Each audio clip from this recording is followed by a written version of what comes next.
Very accomplished musician. What is it about this Commodore 64 that makes it a good music computer? Number one, it's very inexpensive. Okay.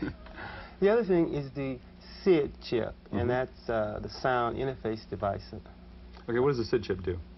Well, it makes sound. It has 3 musicians in it, you could say. And these 3 musicians can play individual notes separate, or they can play them simultaneously. We can have a flute and a bass and a violin playing all at the same time. Okay, and then you can experiment with the different sounds and mix them and so forth. I can study the attack, delay, and sustain and release. Okay. Now you've got some software in here, some composition software called Master Composer, is it? Uh-huh. Show us how that works using the SID chip, Bill. Well, here you can see I've already entered a few notes. Okay. Let me go over here. And I have 3 voices. I've got my musician number 2 here. And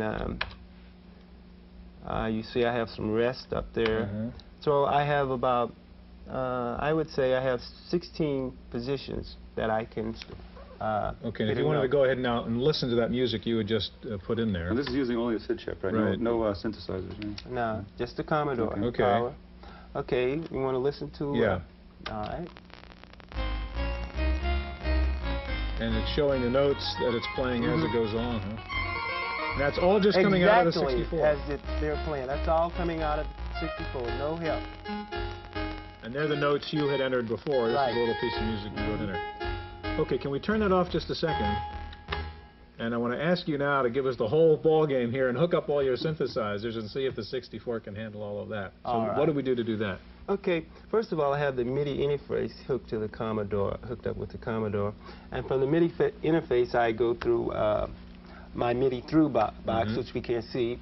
And from that, I'm hooked up to 1, 2, 3 keyboards, which all are multi-channels. And I have about 14 channels, or tracks. The musician would think of them as tracks, different tracks running. Then we have the drum machine, and we have a sound generator over there, which gives me about 16 tracks. And what's the software that's controlling all this? The software is Dr. T's software, and it's a very powerful software. You can record with this just like you're recording in a studio, like they say, take 1 and you play. Or you can insert the notes from... okay, how about take 1? Let's hear what it sounds like. Yes, take 1, play, okay.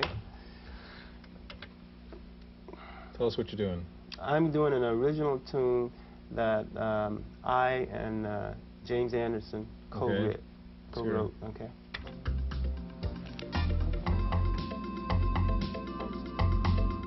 That's pretty darn good. Yeah. That's what it is. Now, let me ask you. You're a musician. What's the pleasure of working with something like the C64? You had told us before you were thinking about getting out of the music business, but now you're back in it. Well, the pleasure is I don't have to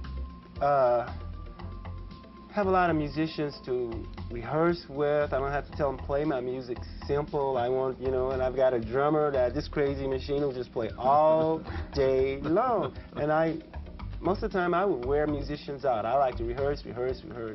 And these guys say, well, I'm tired. So as a composer and as a musician, you have more control now. I have more control. With pretty little investment, as you said. Oh, it's a very cheap investment. Thanks so much for being here, Bill. That's our look at the Commodore 64. Hope we'll see you here again next week on the Computer Chronicles.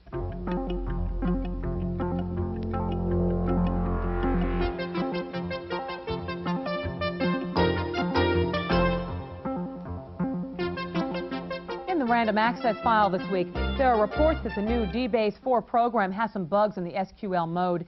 Byte Magazine's Microbyte service and a company called Quadbase have both reported that responses to SQL query statements can lead to incorrect reports on the number of records or to an internal error message that prevents the execution of the query. Ashton Tate says it is investigating the reports. The Inver virus, which attacked the Macintosh community several months ago, has been discovered on a Mac CD-ROM disk of public domain software.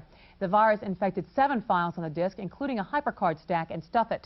The disk is called the Mega-ROM, and it's produced by Quantum Leap Technology. The company says it has found and eliminated the virus and that new copies of the disk are clean.